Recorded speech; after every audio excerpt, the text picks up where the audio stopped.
আর আপনি তো গুরুত্বপূর্ণ লোক, আপনি তো রংপুরে আইজিপির সাথে ঘুরে বেড়ান, আপনি তো গুরুত্বপূর্ণ লোক, আইজিপি আবার ফোনই ধরেন না, আপনার সাথে ঘুরে বেড়ান রংপুরে। যদি কেন এরকম কিছু করাকে যদি কেন আমাদের জায়গা থেকে, যদি কেন আমি দুইটা ঘটনা বললাম, আপনি এই দুইটা ঘটনা জানেন কিনা, এরকম নিশ্চয়ই আরো 50,000 ঘটনা আছে, আপনি যদি বলছেন কেন, যদি মানে এই দুইটা ঘটনা আপনি জানেন কিনা, মানে এইটার আপনি জানেন অথবা আপনি জানেন না, এইটাই তো হবে, এটার মধ্যে যদি কেন। আচ্ছা আচ্ছা, পরীক্ষার হলের যে ঘটনাটা, এই ঘটনাটা আমি জানি। আচ্ছা, ওইটা কি ঠিক আছে, মানে এটা করা ঠিক আছে ছাত্রলীগের 2 নেতা গ্রেফতার পরীক্ষার হলে এসে?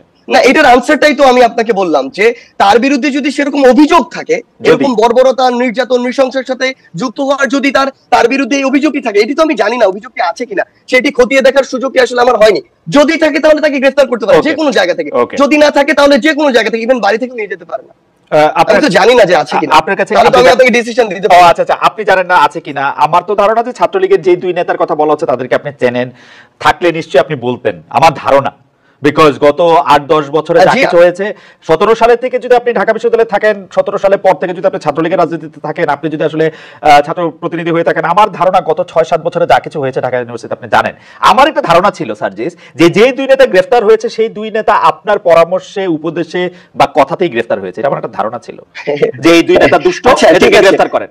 প্রথম কথা হচ্ছে, আপনাকে একটা জিনিস একদম নিশ্চয়তা দিয়ে বলতে চাই, এই মুহূর্তে বাংলাদেশের আসলে ছাত্রলীগের পোস্ট না পাওয়া সবচেয়ে বড় ছাত্রলীগের সাবেক নেতা মনে হয় ফারজিস আলম।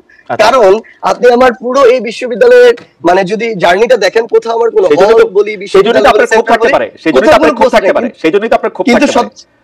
না, সবচেয়ে বড় আপনি তো গুরুত্বপূর্ণ লোক, আপনি তো রংপুরে আইজিপির সাথে ঘুরে বেড়ান, আপনি তো গুরুত্বপূর্ণ লোক, আইজিপি আবার ফোনই ধরেন না, আপনার সাথে ঘুরে বেড়ান রংপুরে। না না, কখনোই না, এটা আপনি এভাবে কখনোই বলতে পারেন না। কোন দিক থেকে?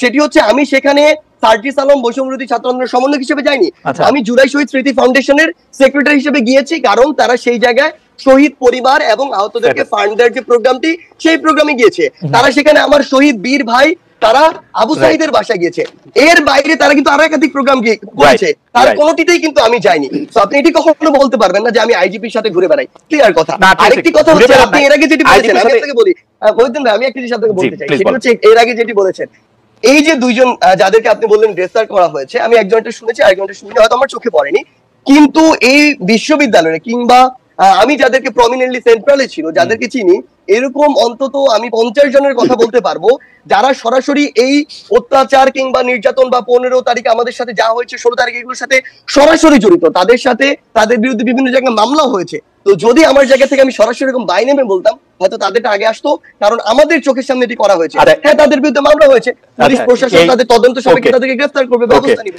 আমি কেন ব্যক্তিগতভাবে বলতে চাই? অথবা আপনি ইচ্ছা প্রকাশ করেছেন, কারণ আমি জীবনে যেমন দেখেছি বলে, মানে যাই হোক, সেটি অন্য প্রসঙ্গ, কিন্তু আপনি তাহলে বলেন নাই,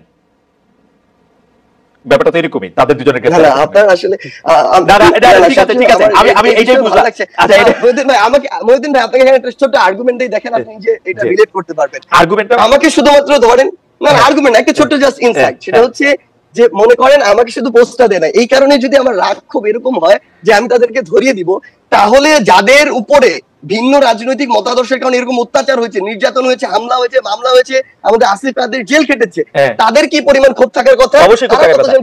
একজন ছাত্রলীগ নেত্রী যিনি পরীক্ষা দিতে এসেছিলেন, তাকে আইন শৃঙ্খলা বাহিনীর সামনেই লাঞ্ছিত করেছেন কতগুলি, মানে আমরা খবরে পড়ছি তারা মহিলা দলের নেত্রী, আমরা খবরে পড়ছি ঢাকা বিশ্ববিদ্যালয়ে পরীক্ষা দিতে এসে ছাত্রলীগের 2 নেতা গ্রেফতার হয়েছেন। এগুলি কি আপনার চোখে পড়ছে? মানে এগুলিকে আপনি কেমনে দেখছেন? ভালো লাগছে আপনার? দেখুন, প্রথম কথা হচ্ছে যে পূর্বে ঢাকা বিশ্ববিদ্যালয়ে ছাত্রলীগ করেছে, যদি আমি আমার এই প্রশ্নের উত্তর আসলে পূর্বের জায়গাটিতে রয়েছে, যদি তার বিরুদ্ধে এই যে নৃশংস বর্বরতা আমাদের উপরে চালানো হয়েছে পুরো বাংলাদেশের বিভিন্ন জেলাগুলোতে কিংবা ঢাকা বিশ্ববিদ্যালয়ে যেটি চালানো হয়েছে, এই সংশ্লিষ্টতা কিংবা বিগত এই যে রেজিমটি দেখেছি, এই সময়ে তারা ছাত্রলীগের নাম ধারণ করে সাধারণ শিক্ষার্থী বা ভিন্ন মতাদর্শের উপরে যদি অত্যাচার নির্যাতনটি না চালিয়ে থাকে, তাহলে